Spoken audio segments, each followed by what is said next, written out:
Do you have a paranormal encounter you'd like to share with us? Send us an email with your story for a chance of it being featured on Weird World. The 3 hours that vanished from Pat Eudy's life on March morning in 1979 would take him more than 2 years to recover. What began as a routine late-night drive home from a friend's house in Locust, North Carolina, would become a surreal close encounter that would eventually draw the attention of UFO investigators and local media. Eudy, a 46-year-old salesman at Callaway Cadillac Oldsmobile Inc. in Monroe, would emerge from his experience with burning eyes, electrified skin, and a mystery that would ultimately require hypnotic regression to unravel. His detailed account of what happened during those missing hours, though it took him years to come forward, would add to the growing body of similar reports from the late 1970s and encourage others to share their own encounters with the unexplained. At 3 a.m, after spending the evening visiting and sharing a couple of beers with a friend in the nearby town of Locust, Eudy began his familiar journey home to the house he shared with his mother, Gay Eudy, on Route 601 South. The night was clear, and as was his habit, Eudy found himself gazing up at the stars as he approached the Rocky River Steel Bridge connecting Silks Mills Road with Stanley County. It was then that you noticed something unusual. A bright, steady light in the sky. The object wasn't a passing aeroplane, a flickering star, or anything he could immediately identify. Instead, the light was constant and unnervingly bright, standing out against the darkness like a beacon demanding attention. This would be the last clear memory Eudy would have for the next 3 hours. His memory went blank at this point. When consciousness returned, Eudy found himself driving south on Morgan Mill Road near G.P. Helm's store, approximately 8 miles from where he had last been aware of his surroundings. The clock read 6:20 a.m. 3 hours had vanished, but the physical evidence of something extraordinary having occurred was immediately apparent. His eyes burned intensely as though exposed to a harsh irritant. His skin tingled with an electrical sensation that was difficult to fully describe, and both his fingers and ankles throbbed with a peculiar pain that would persist for several days. My eyes were just burning like anything, Eudy would later recount to Monroe Enquirer-Journal. My skin had a sensation of stinging and itching. Despite the intensity of his symptoms, Eudy made the decision to handle his discomfort privately, perhaps already wary of the scrutiny that would come with making such an experience public. He treated these symptoms himself with rubbing alcohol, lotion and eye drops, choosing not to seek medical attention. For over 2 years, the missing time haunted Eudy. The gap in his memory had become an obsession. Although he would experience occasional flashes of memory, for most part, those 3 hours remained a complete blank in his mind. I just couldn't get it off my mind, he would later tell journalist Henry Wells. It just kept coming back, and I wanted to make sure.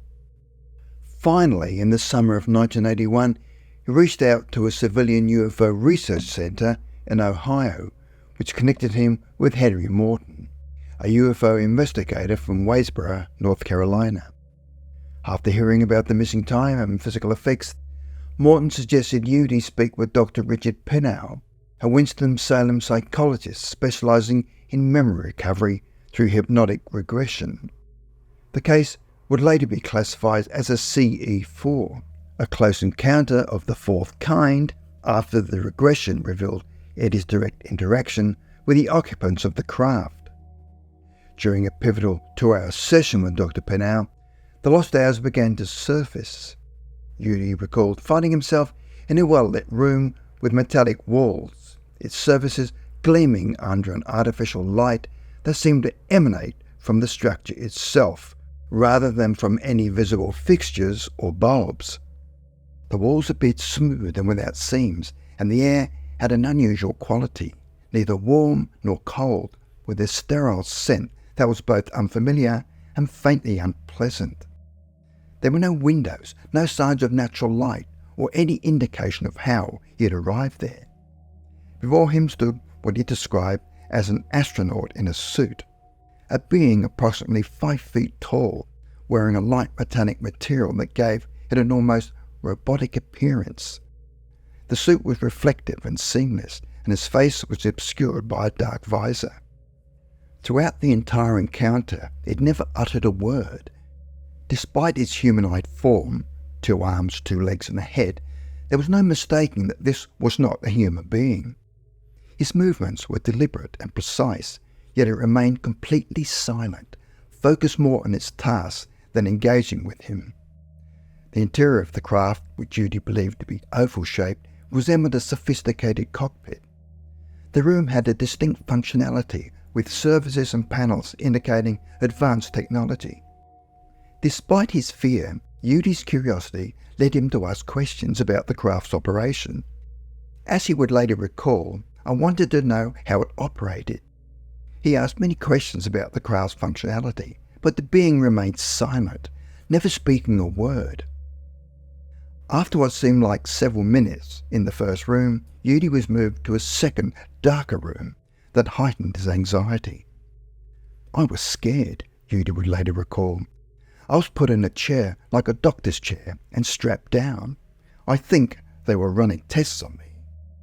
Though Eudy struggled against the restraints, they held firm, leaving him powerless to move.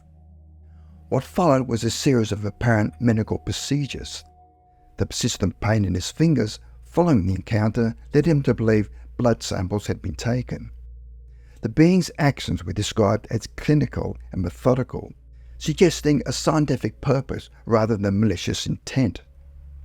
Notably, Eudy had no memory of how he entered or left the craft, nor could he recall crossing the Rocky River Bridge where he first witnessed the bright light. He theorized that the vehicle employed some form of magnetic propulsion, which might explain how his car had travelled such a distance without his conscious awareness. I believe the craft was propelled by some form of magnetism, he explained, and that it was able to pick my car up and move it. This detail would later prove significant when compared to other cases from the same era. The case attracted immediate attention from both local media and the UFO research community. The Monroe Enquirer-Journal published a detailed account on September the 27th, 1981, and the incident was later featured in the May 1982 edition of the MUFON UFO Journal. Despite the potential professional risks, Eudy was concerned about how the story might affect his career as a car salesman. He chose to come forward. You don't want to put yourself in a position where people are skeptical of you, he admitted, explaining his initial reluctance to share his story. There are other people who've seen things, Eudy explained to the Enquirer-Journal, and maybe now they'll step forward and tell it like it is. His decision to speak publicly was driven by a desire to encourage others who might have experienced similar encounters, but remained silent for fear of ridicule. Although he acknowledged being a believer in UFOs before his experience, Eudy was well aware that many people remain skeptical of such phenomena. As he noted, some people just don't believe there are other beings out there.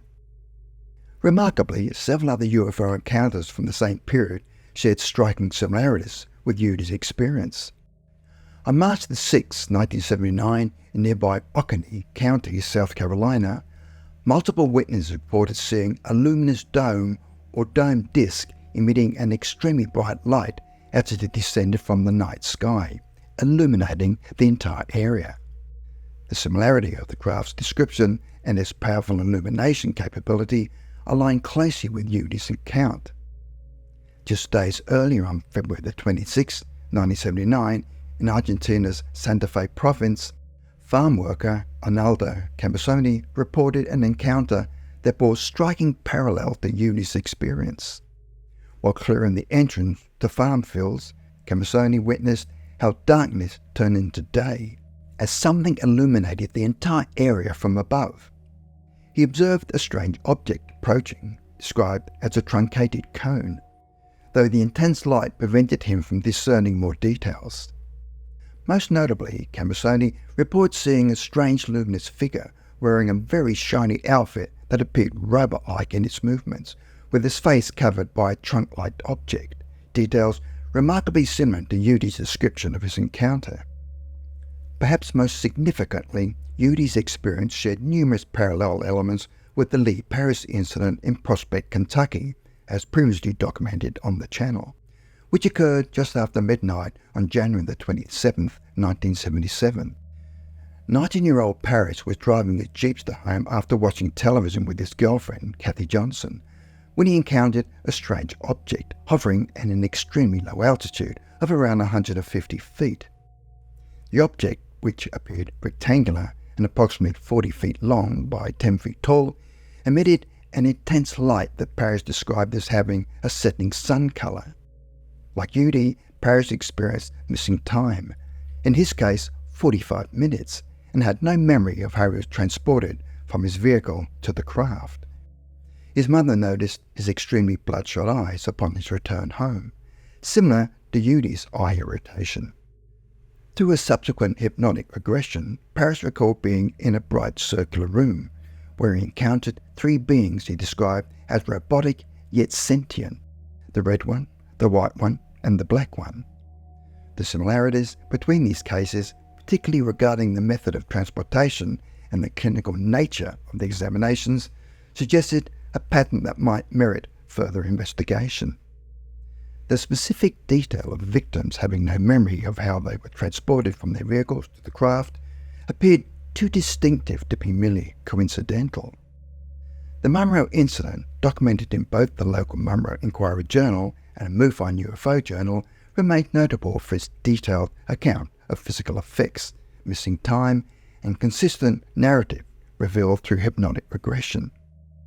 Through his session with Dr. Pinneau, Pat Eudy was able to reconstruct what happened during his missing 3 hours, the experience that brought back things I thought were true, and eased my mind because I know that I wasn't just dreaming up stuff.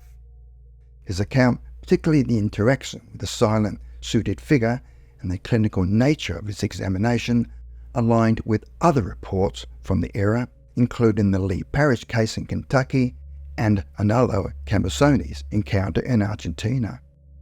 Though initially hesitant to speak publicly due to professional concerns, Eudy, who had acknowledged his belief in UFOs before his experience, ultimately chose to share his story in hopes of encouraging others to come forward with their own experiences.